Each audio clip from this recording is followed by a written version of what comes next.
I woke up in the early hours of this morning from a bad dream. In a single, sharp jolt, my body was forced out of a comfortable dormancy and shifted into a state of panic. My heart racing, my mind wandering to terrible and dark places seemingly against my will. This being preceded by a very uncomfortable couple of hours the night before when I was lying in bed attempting to get to sleep.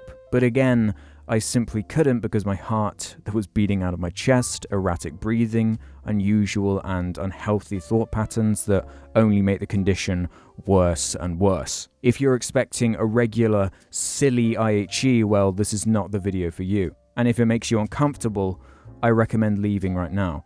But my body literally cannot take it anymore, and I feel that making a video essay explaining how anxiety affects me will not only help me cope and deal with it, but it may even help other people out there come to terms or relate or empathize on just what it can do to a person. If there is only one single person out there who finds even a smidgen of solace or comfort in knowing that they're not alone, then this whole video will be worth it for me. As you may or may not know, I like to keep my personal life private and away from this YouTube channel as much as I can for the most part. Not because I'm embarrassed or scared of what people might think, but mostly because I think it's unhealthy to share every waking moment of your life with a collection of strangers on the internet. Everyone deserves privacy, and it's not something most people even have to think about. Never in a million years did I ever even consider the possibility that my privacy would be something I may have to worry about. So what does this have to do with anxiety? Well,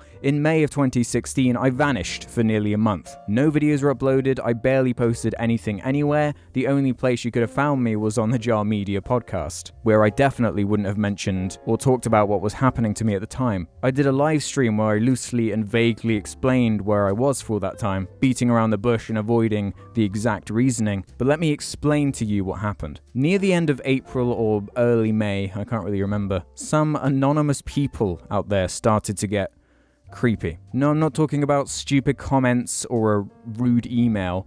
I mean invasive, disgusting, abhorrent behavior that can only be described as stalking. This includes hunting for not only my full name, but all my immediate family's full names, addresses, phone numbers, long-lost pictures of me from up to 4 or 5 years ago before I even started this YouTube channel. There was even this one blog someone made that was dedicated to hosting all of this private information, saying things like, we have to find pictures of him, we have to stalk him and find everything out about him. And not surprisingly, this completely threw me for a loop, and ever since then my anxiety has been pretty much a daily struggle. It can be anything that causes it, maybe only a small thing like being too scared to call up the dentist to rearrange my appointment because they're on holiday on my original booking, or stopping myself from going swimming simply because I don't want to interact with the person at reception, or even more destructive behavior like panic attacks that wake me up at like 6 a.m. and leave me shaking and out of breath for seemingly nothing. Or locking myself away and refusing to interact with anyone and just leaving myself to my own terrible thoughts. The cycle of anxiety is one of the worst things about it. It's a spiral that just gets worse and worse if you let it. You may be saying to yourself, well, that's dumb. Stop.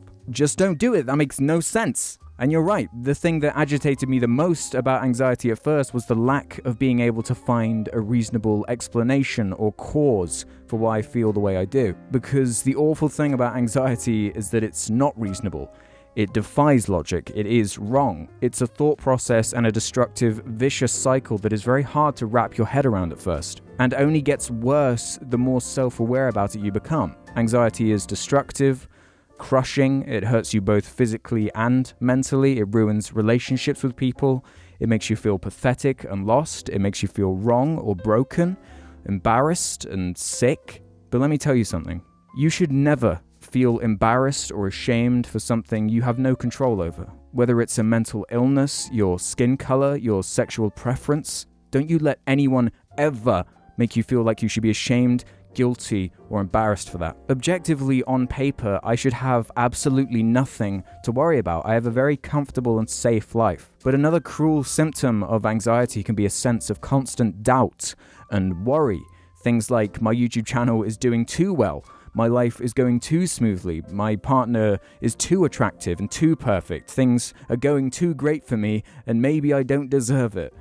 Even if you're joking or not, the "get a real job" thing is something I hear extremely often. My response is usually this tweet from Jim Sterling. But I remember a few years ago when I worked in retail for a bit, someone called me over to ask for help. I politely told this guy what to do, as you're supposed to, and his response was to rudely say, "Well, how the fuck was I supposed to know that? I have a real job." Now, I'm definitely not suited to retail because I found it to be horribly crushing, but in saying that, conversely, anxiety was hardly a problem for me at the time. It was still there, but the difference is, I had no investment in weekend throwaway jobs like that, so it was easy to shrug it off and forget about it. But when your life completely revolves around entertainment for an audience of people that you're always constantly trying to impress and make happy because you really, really care about it, I've found that I've started to ignore basic human needs like staying healthy. All work and no play makes Jack a dull boy. I now work every single day of the week in some regard. I never switch off. I find it hard to switch off. It's always in the back of my mind. I used to take one day a week to try and relax and do nothing, but now I live stream on that day, which I thought would be fun because I'm really bad at interacting with my fans, so I thought this would be the perfect way to do it. But I've been met by a large backlash of people who, because I'm sacrificing even more of my time to try to interact and entertain my audience, and it does not affect the main flow of content at all, I have people saying things like, "Your channel has turned to garbage. Can you just make an actual fucking video, please?" You get the idea. And comments don't usually bother me, but every now and again, there'll be that one that'll catch me at the wrong moment, and will just make me ask myself, why do I even bother? So if getting a real job results in me being able to sleep at night and not have panic attacks, then please, somebody go ahead and swap with me, yeah? I don't know if you've heard about it, but the YouTube channel Boyfriend vs. Girlfriend, I think that's what they're called, recently came out saying that they literally have to stop making videos for a while because it's ruining their lives. They were robotically documenting their lives every single day for multiple years. This is every day. And as a result, it has ruined their relationships and mental health, basically. And this is the result of two people honestly just trying to entertain their fans and keep them happy. I'm not going to let it go that far, and I'm not even making a video a day like they were, so I can't even imagine how broken they must feel. So from now, my videos are done when they're done. If you can't respect me or appreciate me as a person enough to be patient for your free content, then would you kindly fuck off? I don't want you here. I have so many great ideas for videos, some which will be coming very soon. I'm not Markiplier or Leafy. These videos take so much time for me to finish because I'm an anxious perfectionist. I like working on something for a long time until I'm happy with it. I used to release a video a week, but that often led to times where I wasn't happy with the video, where a couple of extra days would have made it that much better to me. But going back to the main subject of the video, I'm not talking about this to try and get some kind of sympathy vote from all you out there. Although anything kind or supportive will not go unappreciated, but the whole point is that anxiety is more common than you think. And if you've been suffering in silence or relate to anything I've said or have let it gradually build over the years and spiral out of control like it did for me, then please, please, please make an appointment with your local general practitioner and just talk about it. I know people who have dealt with anxiety just by talking to people about it. You don't need to suffer alone. There are plenty of us out there. Seeing as anxiety is caused by your body overproducing adrenaline, as soon as I saw the doctor and explained my situation, he prescribed me with some tablets that lower the adrenaline output, and I've felt like really good ever since. I know this has been quite a serious video, but I didn't think wacky editing and jokes left and right would be suitable for the subject matter. This has been on my chest for a long, long time, so I'm glad I've finally got it out there. I hope this has been helpful, interesting, or eye-opening for you, and good luck to all of you out there who are dealing with similar issues. I'll see you on the next video. Bye.